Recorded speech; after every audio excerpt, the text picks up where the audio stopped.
My name is Hannah, and this is the story of how my life took an unexpected turn after I married the love of my life, Michael. We met during our college years and fell deeply in love.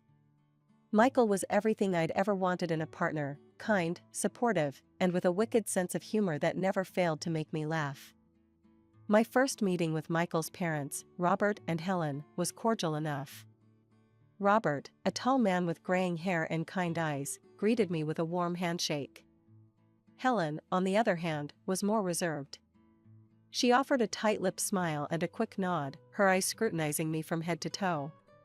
"So, you're the girl who's stolen our Michael's heart," Helen said, her tone carrying a hint of something I couldn't quite place at the time. "I hope you know how lucky you are." "I do," I replied, trying to keep my voice steady. "Michael's an incredible person." "Yes, he is," Helen agreed, her eyes never leaving mine. "I raised him to be that way." As the evening progressed, I found myself gravitating towards Robert.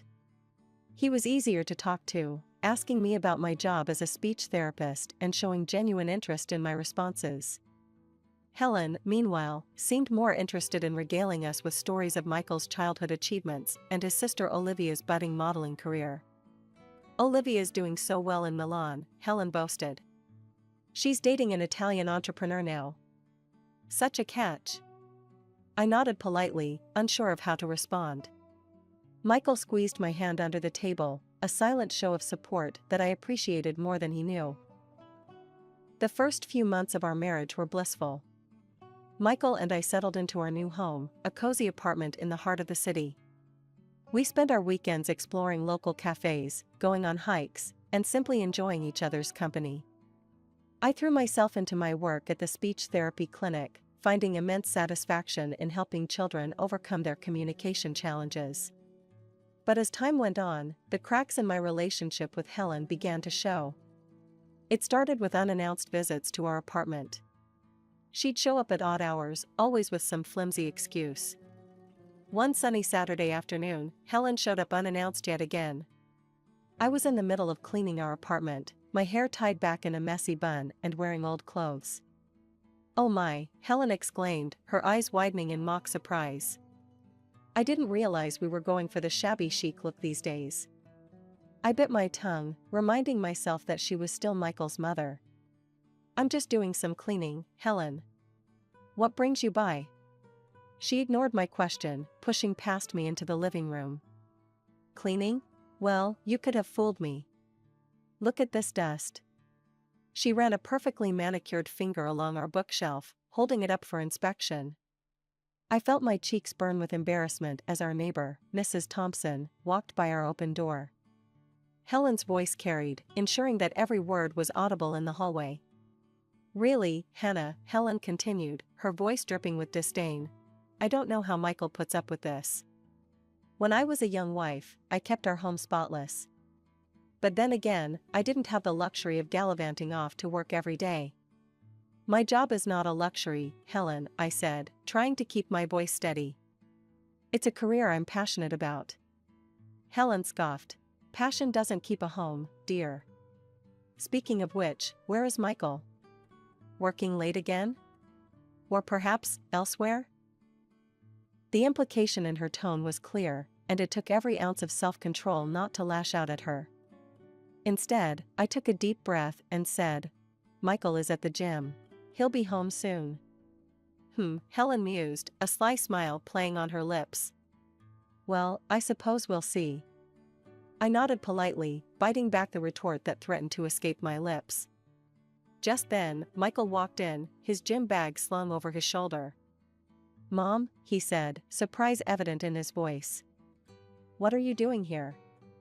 "Just checking in on you too," Helen replied sweetly. "Someone has to make sure you're being taken care of properly." Michael's eyes darted between Helen and me, sensing the tension. "Hannah takes great care of me, Mom. And I take care of her. We're a team."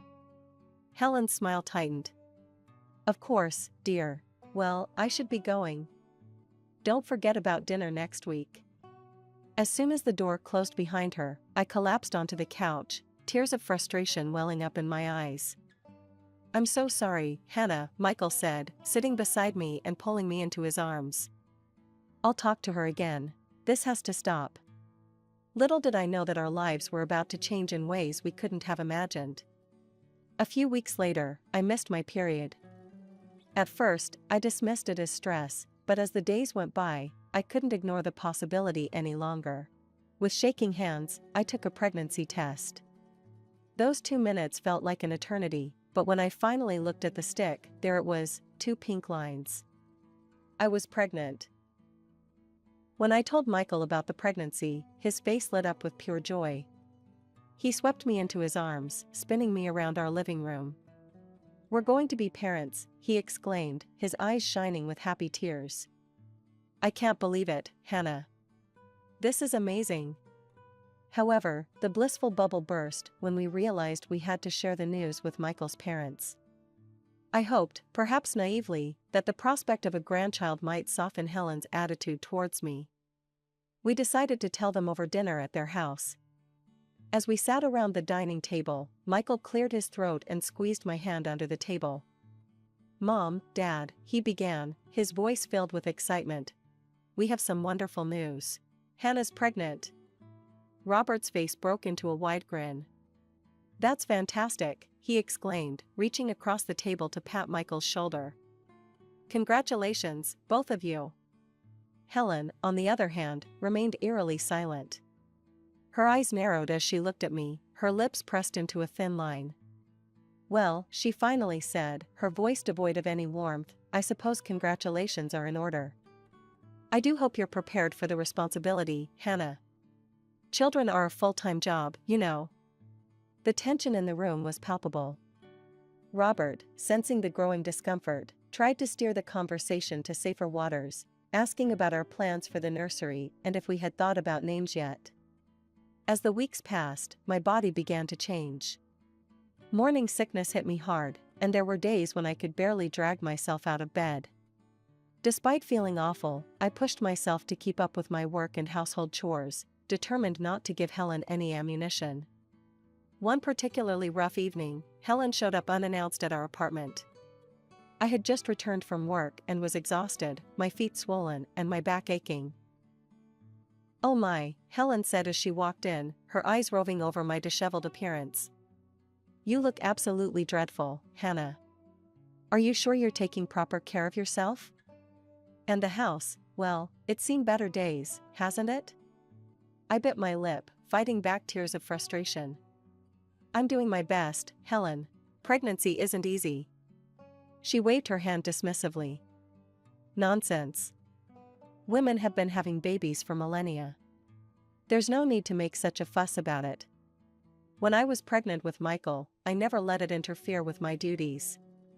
As she continued to criticize everything from the state of our laundry to the contents of our fridge, I felt something inside me snap. Helen, I said, my voice trembling with suppressed emotion. I appreciate your concern, but I'm tired, I'm nauseous, and quite frankly, I don't need this right now. If you can't be supportive, I think it's best if you leave. Helen's eyes widened in shock, then narrowed dangerously. Well, I never, she huffed. Is this how you speak to your elders? To family? Michael will be hearing about this, mark my words. She stormed out, slamming the door behind her. Just when I thought things couldn't get more complicated, our lives took another unexpected turn. One rainy afternoon, the doorbell rang insistently. I opened it to find Olivia, Michael's sister, standing there with puffy eyes and a suitcase at her feet. Olivia? I gasped. What's wrong? She burst into tears and fell into my arms. It's Marco, she sobbed. I had to leave him. He was cruel to me. I barely escaped with my life. I ushered her inside, my mind reeling. Olivia had always seemed to have the perfect life, a successful modeling career, a wealthy husband, a glamorous existence in Italy. But as she poured out her story, a very different picture emerged. He used me, Olivia choked out. He never helped with anything, never gave me money. And now? She placed a hand on her stomach, and I realized with a start that she was pregnant. Helen arrived shortly after, having been called by Olivia. She swept in like a hurricane, all concern for her daughter and venom for the absent Marco. "Don't worry, darling," she cooed to Olivia. "We'll take care of everything." A few weeks later, I gave birth to our beautiful daughter, Emma. Helen barely acknowledged Emma's arrival, her attention entirely focused on Olivia, who gave birth to a son, Luca, just 2 weeks after me. Helen was ecstatic about her grandson, lavishing him with attention and gifts, while barely sparing a glance for Emma. As the months passed, a clear pattern emerged in our household. Olivia, encouraged by Helen, became increasingly self-indulgent. She spent her days at beauty salons, getting massages and treatments, obsessing over regaining her pre-pregnancy figure. She made no effort to find a job, instead living off her parents' generosity. Before we knew it, it was time for the children to start school. Emma and Luca ended up in the same class, a situation that only highlighted Helen's blatant favoritism. She would pick up Luca from school, often leaving Emma behind for me to collect after work.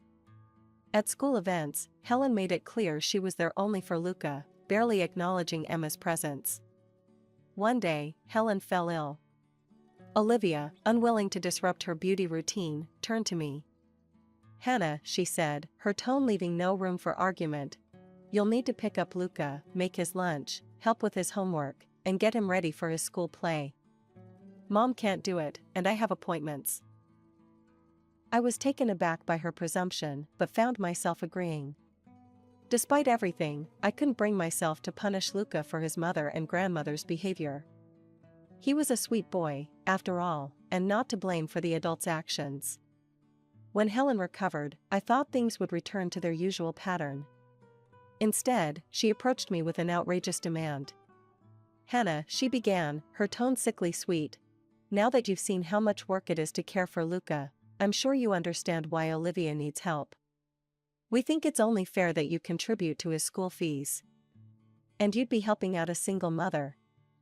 I was stunned into momentary silence, then felt a surge of anger. "Absolutely not," I said firmly.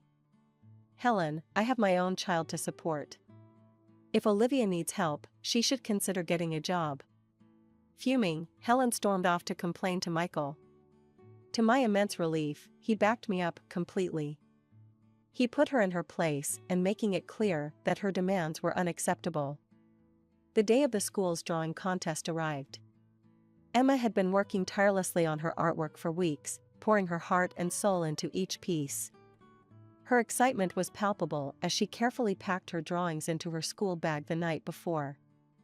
That morning, as we were getting ready to leave, Helen unexpectedly showed up at our door. "I thought I'd take the children to school today," she announced, a smile that didn't quite reach her eyes plastered on her face. "Really, Grandma? You'll take me?" Emma asked, her eyes shining with hope. I received a call from Emma's teacher just before lunch. "Mrs. Johnson? There's been an incident with Emma's artwork for the contest. I think you should come to the school." My heart racing, I rushed to the school. I found Emma in her classroom, tears streaming down her face, surrounded by her ruined artwork. Each carefully crafted drawing was soaked through with what appeared to be orange juice, the colors running together in a heartbreaking mess. "Mommy," Emma sobbed as she saw me. "Grandma did it. She put juice in my bag on purpose." I felt as if I'd been punched in the gut. Leaving Emma in the care of her sympathetic teacher, I drove straight to Helen and Robert's house, my hands shaking with anger as I gripped the steering wheel.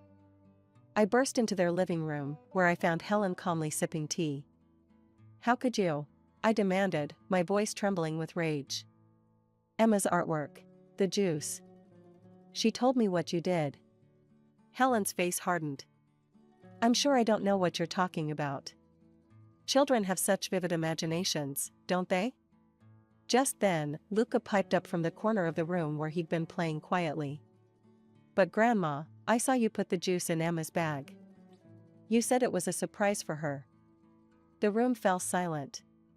Robert, who had been listening from the doorway, stepped forward, his face a mask of shock and disappointment. "Helen, is this true?" Caught out, Helen's demeanor changed instantly. Her eyes flashed with defiance. So what if I did? It's not fair that Emma gets to participate in the contest when Luca didn't enter. I was just evening the playing field. Robert exploded. Have you lost your mind, Helen? How could you do such a thing to our granddaughter? As Robert continued to berate Helen, Olivia burst into the room. Taking in the scene, she immediately rushed to Helen's side. How dare you all gang up on Mom like this, she shrieked. Get out, Hannah. You're not welcome here. Stunned by this turn of events, I left the house in a daze. I drove home in silence, my mind reeling from what had transpired. When Michael came home that evening, I recounted the day's events. His face paled, then flushed with anger as I told him what his mother had done. That's it, he said, his voice hard with resolve. We're done. No more contact with Mom or Olivia. I won't have them hurting you or Emma anymore. A few months after the art contest incident, Emma came home buzzing with excitement about an upcoming weekend school trip. Her enthusiasm was infectious, and I found myself looking forward to this opportunity for her to create happy memories with her classmates. However, my joy was short-lived when I learned that Olivia was in charge of collecting payments for the trip. I made the payment promptly, making sure to get a receipt and even taking a screenshot of the bank transfer, just in case. The morning of the trip arrived, and Emma was up at dawn, her small suitcase packed and ready by the door. We arrived at school early, Emma practically bouncing with anticipation. But as we approached the bus, I saw Olivia standing there with a clipboard, and my heart sank. Name?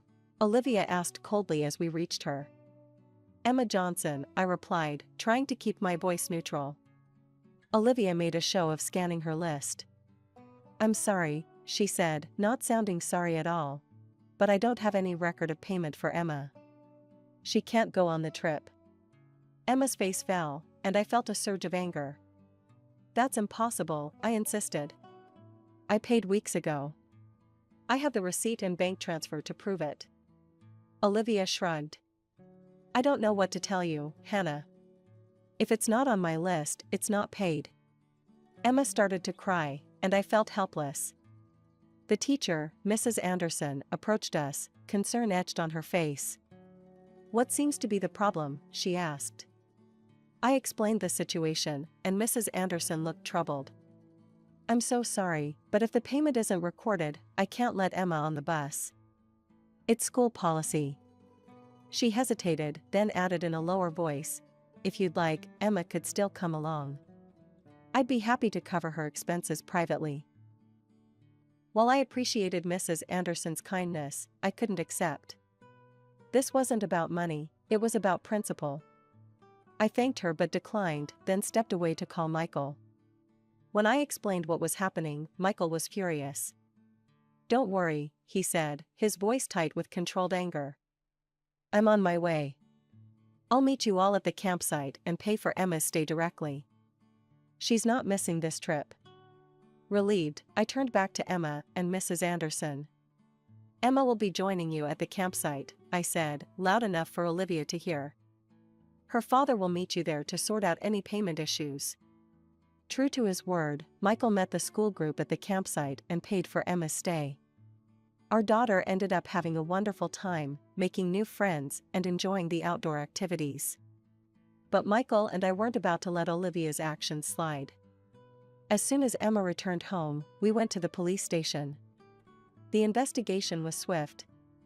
It turned out that Olivia had indeed received our payment but had deliberately omitted Emma from the list of paid participants. She was forced to return the money and faced potential legal consequences for her actions. The rift in our family seemed irreparable now, but at least we were taking a stand. Just when we thought the drama had settled, my phone rang. It was my father-in-law, his voice tight with concern. Hannah, I've heard some disturbing things about the school trip incident. Can you and Michael come over? We need to talk. When we arrived, Robert ushered us into his study, his face grave. Tell me everything, he said. We recounted the entire story, from Olivia's manipulation of the trip payments to our visit to the police station. Robert listened intently, his expression darkening with each detail. To our surprise, Robert picked up his phone and dialed a number. "Marco? It's Robert, Olivia's father. I need to know the truth about your divorce." Michael and I sat in stunned silence as Robert put the phone on speaker. Marco's accented voice filled the room. "Mr. Johnson, I've been waiting for this call," Marco said, sounding weary. The truth is, Olivia was not the victim she claimed to be. She had constant tantrums, was pathologically jealous, and spent money like water. But the final straw was when I caught her with another man. I had no choice but to end our marriage. Robert's face paled. "But what about child support? Olivia said you refused to pay." Marco's laugh was bitter. "Refused? I pay a substantial amount every month. I'm shocked to hear you'd been covering expenses. I assumed that money was going towards Luca's care." At that moment, Helen burst into the room, her face contorted with rage. She snatched the phone from Robert's hand. "How dare you spread such lies about my daughter?" she shrieked into the phone. "You're obligated to support her and Luca, do you hear me? Every penny." Robert wrestled the phone back, ending the call. The room fell into a tense silence, broken only by Helen's heavy breathing. "Helen," Robert said, his voice dangerously calm. "Get Olivia in here. Now." Minutes later, Olivia flounced into the room, designer shopping bags in hand. Her smug expression faltered as she took in the serious faces around her. "Olivia," Robert began, "we know everything. The lies about Marco, the money, the cheating. It stops now. You're going to get a job, starting tomorrow. No more handouts, no more luxury shopping trips." Olivia's shock quickly turned to anger. "You can't do this to me," she screeched. "Mom, tell him." Helen immediately jumped to Olivia's defense. "Robert, you're being ridiculous. Our daughter needs our support." Robert stood up, his patience finally snapped. "Enough," he roared. "This is my house, and I've had it with both of you. You're both leaving, now. And Helen, consider this the end of our marriage. I want a divorce." The room erupted into chaos. Olivia and Helen screamed and pleaded, but Robert stood firm. Michael and I sat in shocked silence, watching as years of manipulation and lies finally came crashing down. In the months following the dramatic confrontation at Robert's house, our lives underwent significant changes. Robert, true to his word, filed for divorce from Helen. Despite her manipulative behavior, he provided her with a fair compensation package, hoping it would give her a fresh start. However, we soon learned that Helen had handed over most of the money to Olivia, who quickly squandered it on luxury items and frivolous expenses. It wasn't long before they both found themselves in dire financial straits. Marco, having learned the truth about Olivia's deception, fought for full custody of his son. The court proceedings were intense, with Marco presenting evidence of Olivia's unstable lifestyle, her unemployment, and her lack of permanent residence. To our amazement, the American courts ruled in Marco's favor. Luca was to be returned to Italy to live with his father. It was a bittersweet moment. While we were relieved that Luca would be raised in a more stable environment, our hearts ached for the little boy who had to leave behind the only home he'd known. Weeks passed, and life began to settle into a new normal. Emma was thriving in school, and Michael and I were enjoying the peace that came with having distance from Helen and Olivia. Robert became a frequent visitor, clearly relishing his role as a doting grandfather to Emma. Then, one rainy afternoon, there was a knock at our door. I opened it to find Helen standing there, looking older and more haggard than I'd ever seen her. "Hannah," she began, her voice trembling, "I need to talk to you." Warily, I let her in. She sat on our couch, wringing her hands nervously. "I've made so many mistakes," Helen said, her eyes brimming with tears. "I realize now how terribly I've treated you and Emma. I miss my granddaughter so much. Please, I want to make amends. I want to help raise Emma, to be a proper grandmother to her. I was hoping, maybe I could come live with you and Michael?" I listened to her plea, feeling a mix of emotions, pity, anger, and a deep-seated weariness. But as I looked at her hopeful face, I knew what I had to do. "No, Helen," I said firmly. "After everything you've done, I can't allow you back into our lives, especially not Emma's. You've shown time and time again that you can't be trusted. I won't risk my daughter's well-being or happiness." Tears streaming down her face, Helen stumbled to the door. As she left, Michael arrived home. He took in the scene with a questioning look. I explained what had happened, and Michael pulled me into a tight embrace. "You did the right thing," he assured me. "We have to put Emma first." In the weeks that followed, we learned that Helen had found a small apartment and taken a job as a sales clerk in a local store. It was a far cry from her previous lifestyle, but it was an honest living. Robert became a constant presence in our lives, making up for lost time with Emma and forming a beautiful grandfather-granddaughter relationship. The pain of the past few years began to fade, replaced by the joy of our tight-knit family,